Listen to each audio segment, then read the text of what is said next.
"You're covering Dad's retirement party, $15,000, my brother said. "It's your turn to pitch in." I'd already paid for Mom's surgery, my sister's wedding, his home down payment. I said, "No," Dad called. "After all we've done for you." I smiled. "Like what?" He hung up. I hired an accountant, sent the family a breakdown. $340,000 given, $0 returned. When Dad reached page 3, where it stated, he went quiet.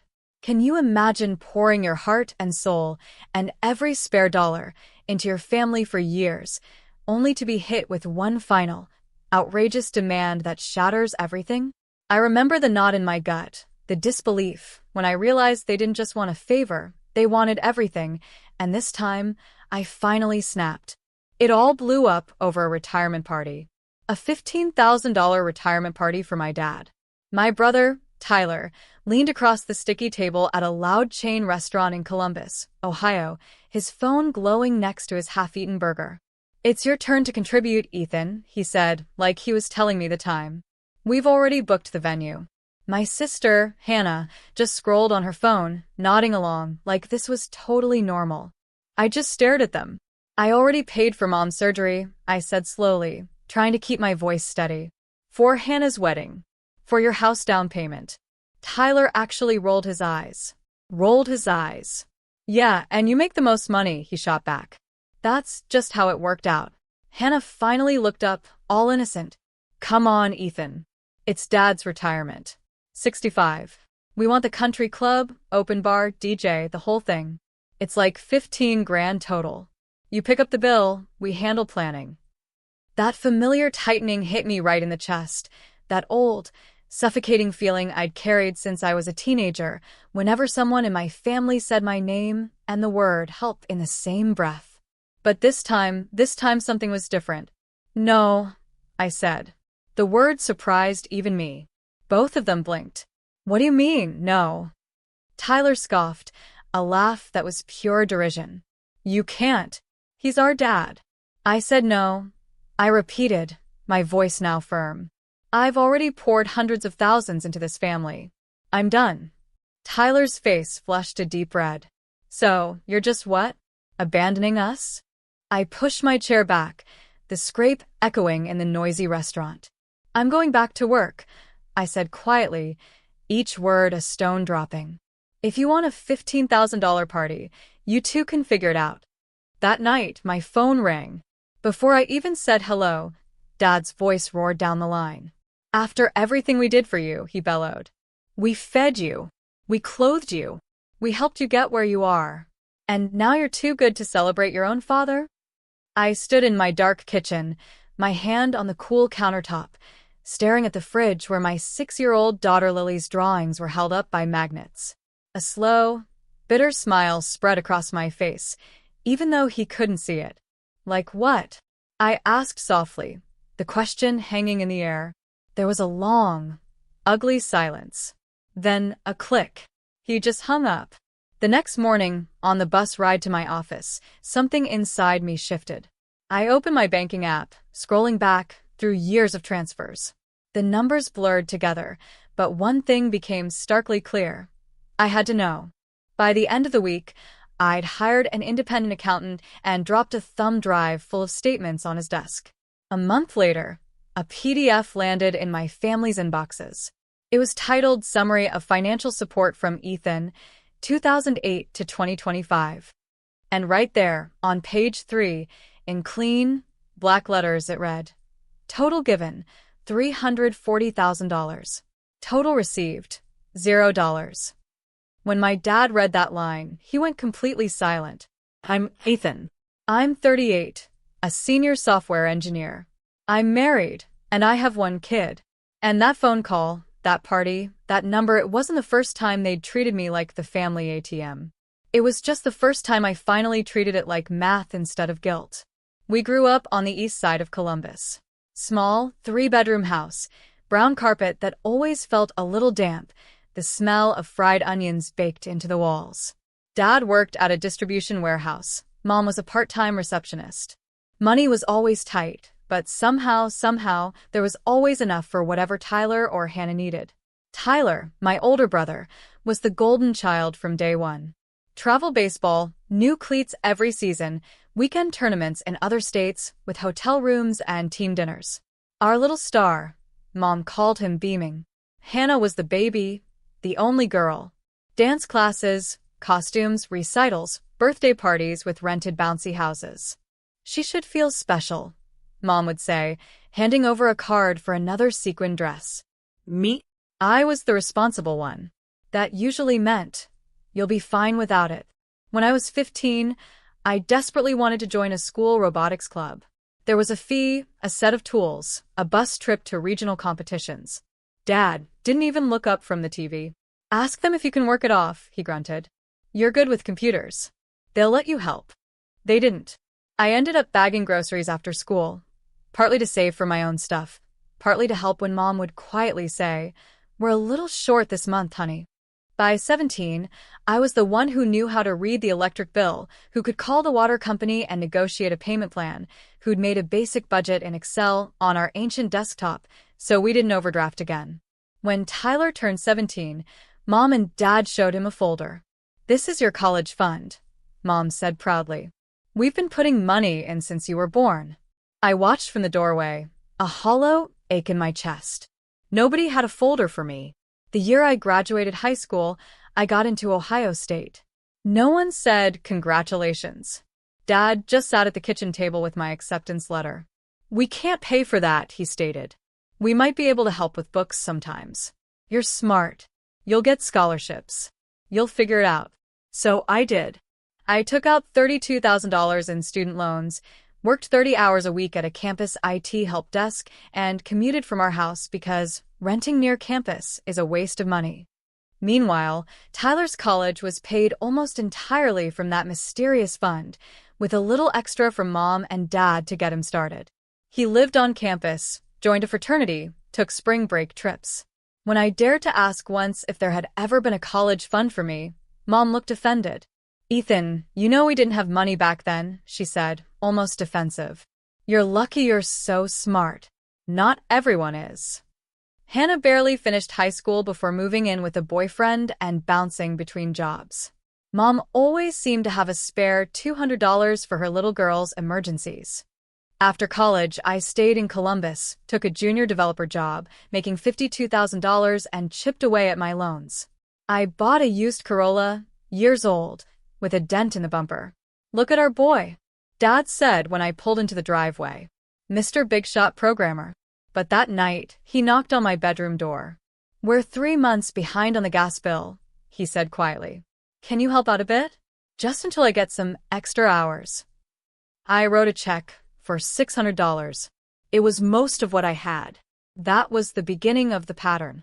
There was the roof leak at their house when I was 25, trying to save for my own place. The landlord's threatening to kick us out if we don't.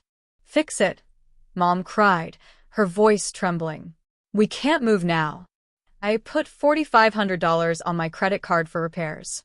They never brought it up again. There was the time Tyler's car broke down, and he couldn't get to work. "You're the one with savings," Dad said, like it was a fact of nature. "Just lend him something. He's your brother." I co-signed a small used car loan with him. He missed payments. My credit took the hit. But I kept answering their calls and opening my wallet because that's how it had always worked. I was the one who could handle it. Being needed looked a lot like being used, but I was too deep in it to tell the difference.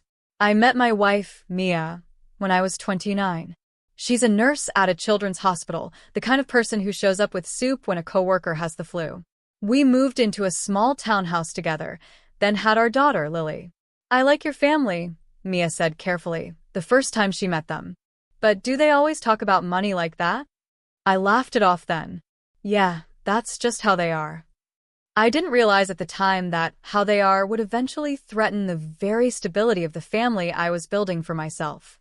The first big hit was Mom's surgery. She had a minor heart attack when I was 32. We rushed to the hospital. Insurance covered the emergency, but the cardiologist recommended a follow-up procedure and some additional tests that the insurance company called elective. "We can't afford the copays." Mom sobbed in her hospital room, and 4 taped to her hand. They want nearly $28,000. We'll lose the house. Dad turned to me, his eyes pleading. I know you've got a good job now, he said. This is your mother we're talking about. Mia had just come off a night shift. She looked exhausted, but her mind was sharp. Let's see the itemized bill, she said. And what a payment plan would look like. We don't have time for that. Dad snapped. She needs surgery now. In the hallway, Mia squeezed my arm, her whisper urgent. Ethan, this is a lot of money. We need to think about our own bills, daycare, mortgage, your student loans. I stared at the hospital doors, torn. I'm not letting them lose the house, I said, a decision solidifying inside me. We ended up taking out a home equity line of credit on our townhouse for $48,000, more than the surgery cost, but that's what the bank approved because my parents' credit was terrible. The payments hit our budget like a truck. $620 a month for 10 years. Once I get back to work, we'll help you with the payments, Dad promised, shaking my hand, looking me in the eye. We're not irresponsible. They never paid a single dollar toward it. 2 years later, Hannah got engaged. We want a real wedding, she said over coffee, twisting her new ring. I've always dreamed of a big venue, band, open bar, but we're short. The budget's about $32,000. We just need a little help. A little help? Mia repeated, the skepticism clear in her voice. Mom chimed in on speakerphone. Your sister never asked for anything, Ethan, she said, her voice laced with guilt. We couldn't give her the best childhood, but we can give her a beautiful start to her marriage. You understand. I did the math. After savings and our emergency fund, I had about $27,000 I could move without completely wrecking us. I wrote Hannah a bank transfer for $27,000, labeled wedding gift. At the wedding, Tyler made a toast. To my baby sister, he shouted into the microphone, a beer in one hand. And to Mom and Dad for giving her such a perfect day. Nobody mentioned where the money had actually come from. Then came Tyler's house. He and his wife, Sarah, had been renting a nice apartment downtown. Rent is throwing money away, Dad declared at Sunday dinner. They should buy. Everyone else is buying. Ethan, tell him. Tyler picked at his food, looking sheepish. I can't get approved without a bigger down payment, he said. We found a place, $380,000. Need 20% down so we don't get burned on mortgage insurance. That's like $76,000. We have 20. All eyes shifted to me. Ethan, Mom said gently. You're good with money. Maybe you can invest? You could help with the down payment. Then later we can pay you back or give you a share when we sell. Mia shook her head, a silent warning. We are not buying your brother a house, she mouthed. I should have listened. But Tyler promised to put my name on the deed as a partial owner, like a silent partner. He sent me Zillow links, mortgage calculators, articles about building generational wealth. I wired $80,000 to the title company on closing day. At the signing, I noticed something. Only Tyler and Sarah's names were on the deed. Where am I? I asked the closing agent. She frowned. Look through the stack. You're not listed, she said. Are you supposed to be? Tyler laughed it off. Oh, we'll fix that later, he waved his hand. This is just the first version. We never fixed it. When I brought it up months later, he just shrugged. It's complicated with taxes, he said, avoiding my eyes. But don't worry, man. We know you helped. On top of those big hits, there were the constant drips. A whole winter where I paid my parents' gas and electric bill for 3 straight months, $1,200. An emergency vet bill for Hannah's dog, $600. Flights for my parents to visit Tyler because we haven't seen the grandkids. $1,300. A temporary loan of $5,000 when Dad's truck broke down. Every single time, the same script. You're the only one doing well. You know we'd do it for you. We're family. By the time Lily was 5, I realized something that made my stomach flip. I had put more money into supporting my parents and siblings than I had into my own child's future. The real last straw came quietly. One day, I was sorting through an old box of papers at my parents' house, looking for my birth certificate.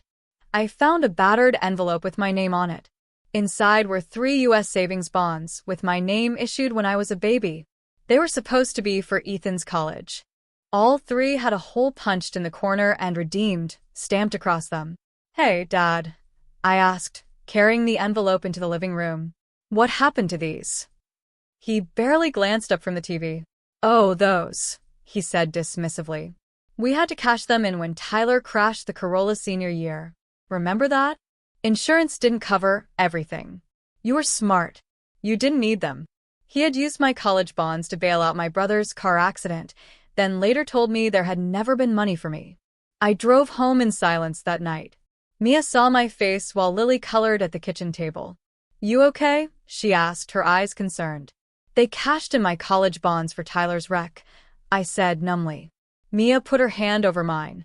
"Ethan," she said softly, but with steel in her voice. "This isn't just helping family anymore. This is a pattern." So, when a year later, Tyler sat across from me and demanded, "You're paying for Dad's retirement party. $15,000. It's your turn to contribute." It wasn't just about the party. It was about everything. I didn't explode. I didn't scream. I went home, put Lily to bed, and opened my laptop at the kitchen table. Mia sat across from me, nursing a cup of tea. "What are you doing?" she asked. "Something I should have done a long time ago," I said. I logged into every bank account I had, scrolled back 15 years, and started downloading statements. Checking, savings, Helic. "This is messy," I admitted, rubbing my temples. "I can't even see the full picture." Mia hesitated. "What if you got someone neutral to look at it?" she suggested, her voice gentle. "Like an accountant. Not for them, for you. So you know what's real." The next day, on my lunch break, I Googled Independent CPA Columbus Family Financial Review and made an appointment. The accountant, a middle-aged guy named Calvin with wire-rimmed glasses, listened while I explained. "I'm not trying to sue anyone," I said, feeling a little foolish. "I'm not asking them to pay me back. I just feel crazy. I need to know how much I've actually given versus what I've gotten, if anything." He nodded, like he'd heard this before. "Bring your statements, any receipts, loan documents, and a list of major events," he said calmly. "We'll categorize everything. I'll prepare a summary for you. If you decide to share it, that's up to you." I paid him $900 upfront. It felt like buying back a piece of my sanity. Over the next week, I forwarded him statements, emails, screenshots of Venmo transfers, pictures of old checks. He sent back clarifying questions. "Was this $4,500 transfer for your parents' roof? Is this $27,000 labeled wedding, a gift, or a loan in your understanding? Do you have any documentation of promises regarding house ownership?" I answered honestly. Yes, that was the roof. Yes, the wedding money was a gift. No, nothing about the house was written down. In parallel, I took practical steps. I canceled the automatic $400 monthly transfer I'd been sending my parents since Mom's surgery. I set up a separate high-yield savings account labeled Lily College and redirected that $400 there. I reviewed the Helic and refinanced our main mortgage to roll some of it in at a lower rate, changing the payment but keeping the responsibility clearly ours, not silently tied to my parents anymore. When my dad called twice in one day, I let it go to voicemail. "Your brother says you're refusing to help," he snapped in one message. "This is not how we raised you. You don't turn your back on family." I saved the voicemail and didn't respond. 2 weeks later, I sat in Calvin's office again. He slid a stapled document across the desk. "Here it is," he said. 15 years of documented support. I kept it simple so a non-financial person can read it. On page 3, in bold, it read, "Total family support from Ethan, gifts and loans not repaid parents, medical, housing, utilities $142,000 sister, rent, wedding, emergencies $58,000 brother, car, down payment, miscellaneous $140,000 grand dollar total given, $340,000 total financial support received by Ethan from family. $0 at the bottom, a note. This summary is based on documentation provided by the client. It is not an invoice or a legal demand, only a factual record of cash flows." My throat tightened, a lump forming. "It's real," I said quietly, the weight of the numbers hitting me. Calvin nodded. You've been very generous, he said. A pause. You're allowed to stop. That night, I converted the document to a PDF, added a simple cover page. For Mom, Dad, Tyler, and Hannah, so we're all looking at the same facts. In the email body, I wrote, I'm sharing this so we all have a clear understanding of my financial contributions over the years. I am not asking for repayment. Going forward, I will not be able to fund additional large expenses, parties, down payments, etc. My priority is Mia and Lily. This is not punishment. It's a boundary. Then I attached the PDF, hovered over send for a long moment and clicked. There was no way to take it back after that. But for the first time in my life, the boundary felt solid, like a wall built out of numbers instead of guilt. The group chat lit up first. Hannah, what is this supposed to be? An invoice.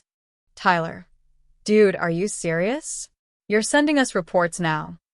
Mom, Ethan, this is very hurtful. Families don't keep score like this. 15 minutes later, my phone rang. Dad. His name flashed on the screen. I answered and put it on speaker so Mia could hear. What is this document? Dad demanded, his voice strained. Your mother's crying. It's just a summary, I said, my voice surprisingly calm, of what I've paid over the years. You're acting like we're some kind of charity case, he snapped. We did everything for you. We fed you. We clothed you. Like what? I asked softly, the same question from that night ringing hollowly. Silence again. Longer this time. I'm not asking you to pay me back, I continued. I just wanted everyone to see the numbers. I can't pay for a $15,000 retirement party. I can't keep taking out loans and draining my savings while pretending it's not happening. I have my own family now. So that's it, he said, his voice cold. You're cutting us off? I'm saying no to new big expenses, I clarified. Medical emergencies? We can talk. But parties, down payments, bailing out bad decisions? No. He exhaled sharply, a sound of pure frustration. You've changed, he accused. Your wife put you up to this. Mia shook her head, a silent don't on her lips. I grew up, I said simply. That's all. He hung up without saying goodbye. The next few weeks were a storm of messages. Hannah sent long texts about how I was ruining the vibe and making everyone walk on eggshells around money. You always made more, she wrote. You never struggled like we did. I stared at that one for a long time, thinking about those 3 redeemed bonds, about my night shifts in college. I typed and deleted several replies before settling on. I struggled. You just didn't see it. Tyler sent an email with a subject line about the house. I get that you're bitter, but bringing up the down payment is low, man. You offered. Nobody forced you. That money helped my kids have a yard. I answered. I'm not asking for the money back or for the house. The summary isn't about blame. It's about clarity. I won't be paying for Dad's party. That's my decision. He didn't respond. The retirement party got downsized. Instead of a country club with a DJ, they had a barbecue in Hannah's backyard, with a rented tent and a Bluetooth speaker. A rumor through a cousin was that Tyler and Hannah fought bitterly over who would cover the extra costs. We were invited. Mia and I talked it over. I can go for an hour, I said. With Lily. No conversations about money. Mia squeezed my hand. Then that's what we'll do. At the party, Dad was stiff, polite. He hugged Lily, ruffled her hair, avoided my eyes. There was no big speech, no mention of the scaled-down event. I left with the strange feeling that I was at a neighbor's cookout, not a family celebration. After that day, contact settled into a new, cooler normal. Mom still sent the occasional text with recipe pictures or memes. Tyler went quieter, only popping up in the chat to complain about bills crushing us these days. Hannah unfollowed me on Instagram, but still liked pictures of Lily. 6 months later, Mia and I sat with a different spreadsheet at our kitchen table. Our monthly budget looked completely different. No more $400 transfer to my parents. HELOC payment reduced after refinancing. An extra $300 a month automatically going into Lily's college fund. Another 200 going into our emergency fund. We paid off one credit card, topped up our 3-month emergency cushion, and finally scheduled a small beach vacation, our first real trip as a family of 3 that didn't involve someone else's crisis. One Saturday morning, Lily and I sat on the living room floor, building a Lego set. She looked up suddenly. "Are we going to Grandpa's this weekend?" she asked. Not this weekend, I said. "We'll see them soon, though." "Okay." She went back to the Legos, completely unbothered. I realized, with a strange mix of sadness and relief, that my daughter's emotional world didn't revolve around whether my parents approved of me. That was my wound, not hers. About a year after the party, Dad asked me to meet him at a diner. He looked older, his shoulders rounded. The waitress refilled our coffee, without asking.